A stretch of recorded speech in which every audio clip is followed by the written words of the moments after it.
Hello everyone. चलिए अगला topic discuss करते हैं। पीवाईक्यू 2010 से लेकर 2024 तक। सबसे पहला क्वेश्चन क्या है हमारे पास,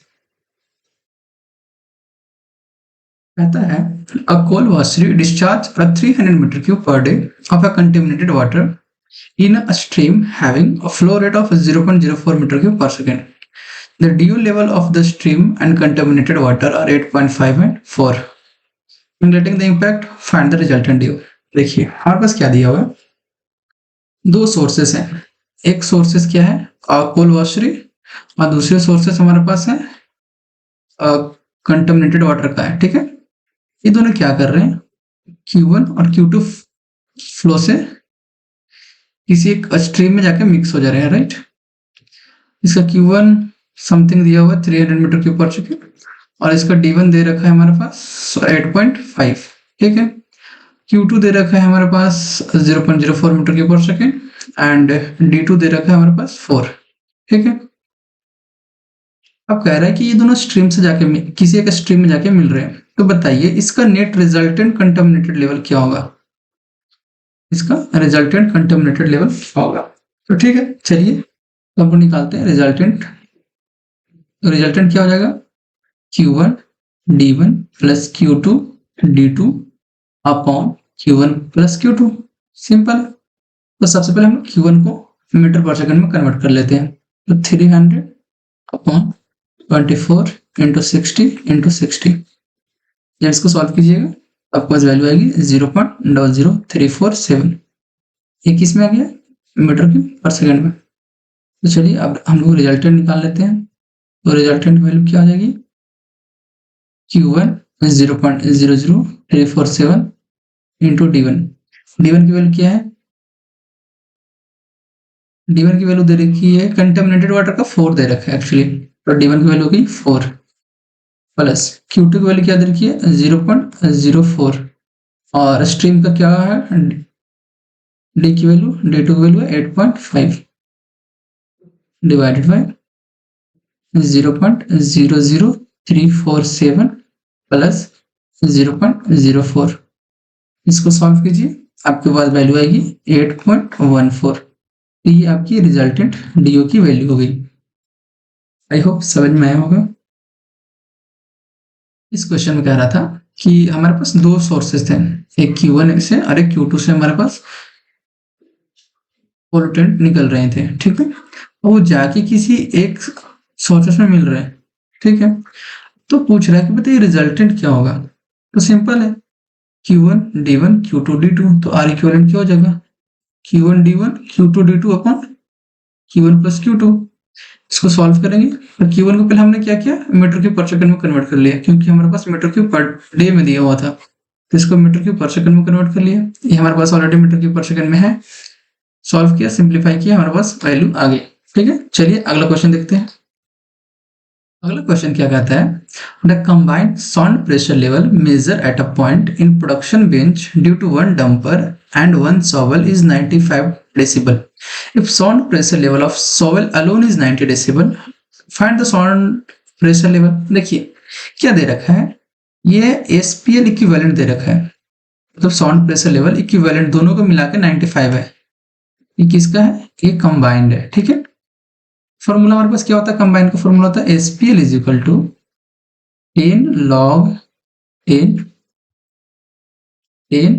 x1 upon 10 plus 10 x2 upon 10। ठीक है, और SPL हमारे पास इक्विवेलेंट दे रखा है, कितना है 95 is equal to 10 log base 10 x क्या मतलब सिंगल का क्या दे रखा है 90, तो हमने लिखा 90 अपॉन 10 प्लस दूसरे का हमें निकालना है, तो उसको जूम के लिए x नॉट जूम कर लो। ठीक है, सिंप्लीफाई करो, डिवाइड हो जाएगा, तो 9.5 is equal to log 10 raised to power 9 plus log 10 x naught by 10। अब 10 की log और 10 बेस 10 की वैल्यू होगी, यहाँ पे होगा हमारे पास, सिंप्लीफाई शुरू करते हैं, तो हमारे पास होगी 9.5 इज इक्वल टू यहाँ पे 9 प्लस x नॉट बाई 10। इसको सिंप्लीफाई कीजिए, you will get x is equal to 93.35, 93.35, which is your correct answer. ठीक है, तो सिंपल था। इस क्वेश्चन में आपको ये फॉर्मूला याद होना चाहिए कि जो इक्विवेलेंट साउंड प्रेशर लेवल होता है, दोनों कंबाइन 95 गिवन था, सिंगल का 90 गिवन था, तो वो पूछ रहा था कि डंपर का अलोन क्या हो, तो उसकी वैल्यू हो जाएगी 93.35 डेसिबल। ठीक है, चलिए अगला क्वेश्चन देखते हैं। अगला क्वेश्चन कहता है the reaction product of calcium hydroxide with acidic ferruginous mine water. कहता है कि आपके पास कैल्शियम हाइड्रोक्साइड है, ठीक है, और एसिडिक एफी कंटेंट वाटर है, ठीक, मतलब उसमें एसिडिक आयरन का कंटेंट है, और अब ये दोनों आपस में जब रिएक्शन करेंगे तो क्या प्रोडक्ट बनाएंगे। तो देखिए, जब calcium hydroxide acidified ferrous mine water से रिएक्ट करेगा, तो हमारे पास सबसे पहले तो एफी हाइड्रोक्साइड बनाएगा, मतलब फेरस हाइड्रोक्साइड, साथ में कैल्शियम का पीपीटी देगा और water. So C is the correct answer. चलिए अगला क्वेश्चन देखते हैं। अगला क्वेश्चन कहता है if the ambient lapse rate is higher than dry adiabatic lapse rate then the atmosphere is called। देखिए, कहता है कि if ambient lapse rate, जो नॉर्मल लैप्स रेट्स हैं, वो ड्राई एडियाबैटिक लैप्स रेट से ज्यादा हो जाएगा, तो एटमॉस्फेयर क्या हो जाएगा, अनस्टेबल। ठीक है, चलिए अगला क्वेश्चन देखते हैं।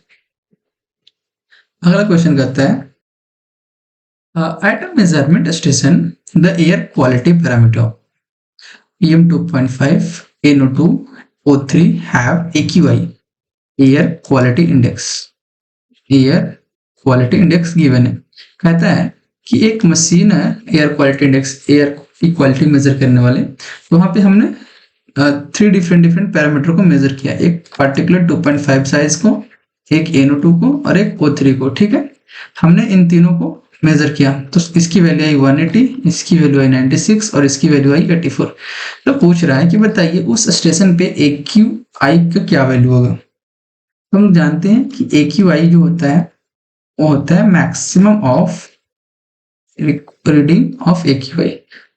जो AQI रिजल्टेंट होगा वो जो भी मैक्सिमम रीडिंग आई है उसके बराबर होगा। तो मैक्सिमम रीडिंग क्या आई है हमारे पास, 180। सो AQI of that station is 180। So 180 is the correct answer। ठीक है, चलिए हम लोग अगला क्वेश्चन देखते हैं। अगला क्वेश्चन कहता है a 10 ml sample of waste water is diluted with water having no BOD to fill 300 ml BOD bottle। The initial DO of diluted waste water is 9 milligram per liter। If BOD 5 of the waste water is 60, then find the DO of diluted wastewater।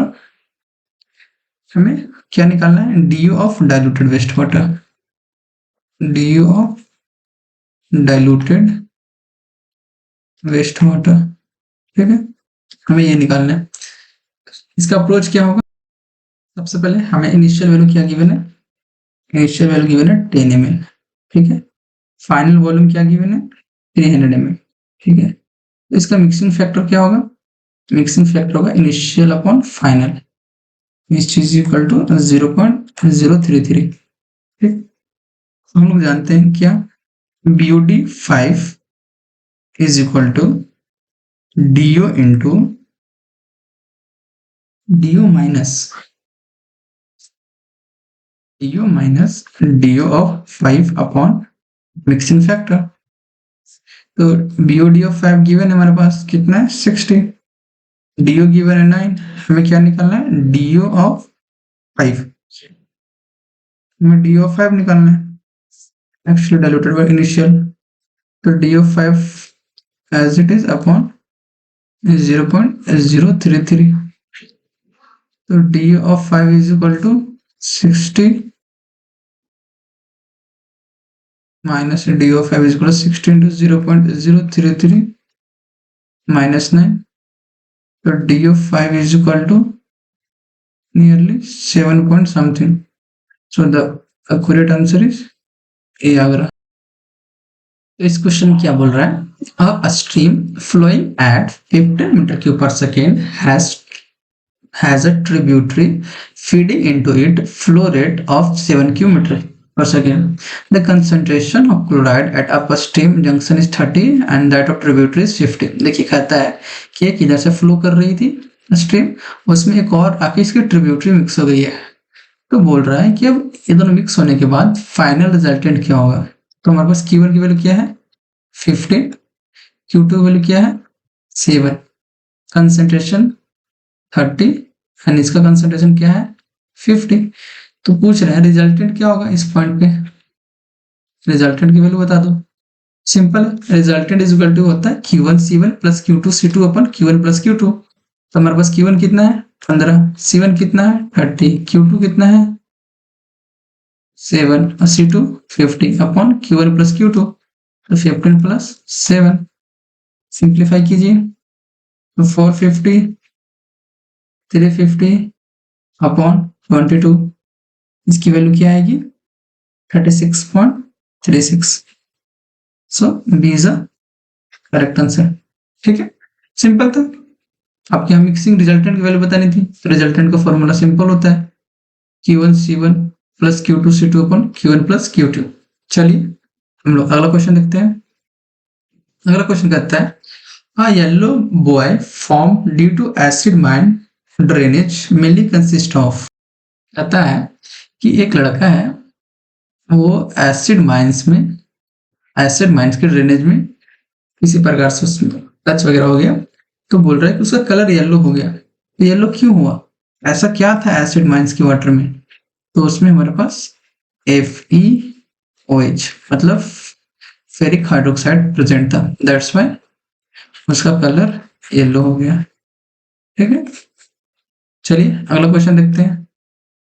कहता है a sample of mine water has 100 gram per liter of calcium 2 plus and 10 gram per liter of magnesium 2 plus. The equivalent weight of calcium is 12 milligram and magnesium is 12.2. The hardness of water with respect to calcium carbonate is what?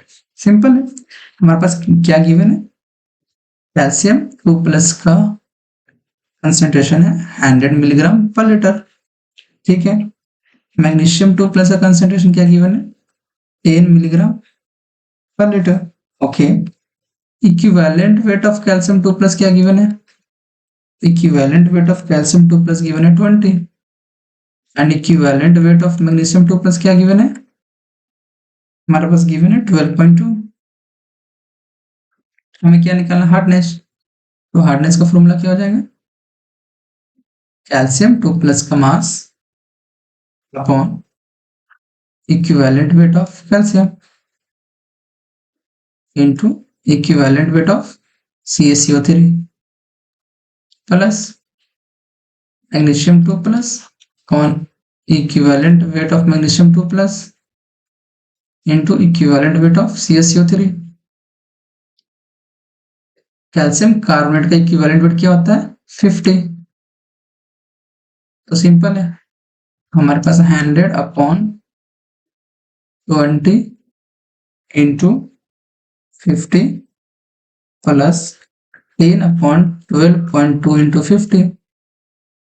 Simplify कीजिए, add कीजिए, आपके पास value आएगी 290.98 milligram per litre. That is your required hardness of mine water. Simple ही था। अगला question देखते हैं।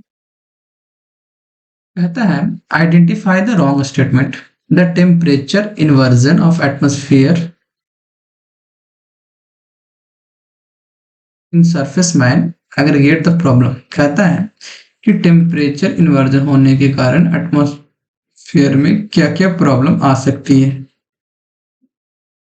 तो बोल रहा है कि एयरबॉर्न डिजीज होगी, नॉइस होगा, विजिबिलिटी कम जाएगी या फिर ग्राउंड वाइब्रेशन होगा। देखिए सिंपल सी बात है, यदि टेम्परेचर का इन्वर्जन होगा मतलब क्या कि टेम्परेचर का सडन चेंजेस हो जाएंगे। तो अगर टेम्परेचर का सडन चेंजेस होगा तो उसमें हमें क्या क्या प्रॉब्लम हो सकती है और इसमें क्या क्या उससे रिलेटेड नहीं है, मतलब टेम्परेचर इन्वर्जन होने से। तो देखिए, यदि टेम्परेचर इन्वर्जन होगा तो विजिबिलिटी में प्रॉब्लम आएगी। सिंपल, अगर फॉग वगैरह हो गया तो विजिबिलिटी होगी, मतलब ये आंसर नहीं हो सकता। नॉइज, हाँ सही है, अगर फॉग वगैरह ज्यादा है तो जो साउंड का जो प्रोपोगेशन है वो ढंग से नहीं हो सकता। एयरबोर्न डिजीज, अगर टेम्परेचर ज्यादा है कम है तो उसमें एयरबोर्न डिजीज होने के चांसेस है। बट ग्राउंड वाइब्रेशन ये नहीं हो सकता, टेम्परेचर इन्वर्जन के कारण ग्राउंड वाइब्रेशन ये नहीं होगा। सो हमारा करेक्ट आंसर क्या हो जाएगा? सी। चलिए आज के लिए लास्ट क्वेश्चन देखते हैं फटाफट। हमारा लास्ट क्वेश्चन है, इन a CO rescuer the purpose of the calcium bromide and lithium chloride mixture is to, कहता है कि जो हमारा सेफ्टी डिवाइस होता है CO सेल्फ रेस्क्यूअर, उसमें हम लोग कैल्शियम ब्रोमाइड और लिथियम क्लोराइड की मिक्सचर को क्यों रखते हैं? So that कि they can dry the incoming air, convert the CO catalyst into CO2, absorb the air by neutralize CO, cool and inhale। तो हम लोग जनरली कैल्शियम ब्रोमाइड CaBr2 या फिर लिथियम क्लोराइड LiCl, इनका जो मेन फंक्शन होता है वो होता है कि जो मॉइस्चर होता है उसको अब्जॉर्ब करना, मॉइस्चर अब्जॉर्बर होते हैं। तो इसका जो मेन फंक्शन है वो क्या है? इनकमिंग एयर को जो आ रहा है उसको ड्राई रखना। ठीक है, तो हमने इस सीरीज में पार्ट 1 में 15 क्वेश्चन अभी तक कर चुके हैं। बाकी का नेक्स्ट लेक्चर में हम लोग देखते हैं। तब तक लिए बने रहिए, लाइक एंड सब्सक्राइब कीजिए, शेयर कीजिए। मिलते हैं अगले वीडियो।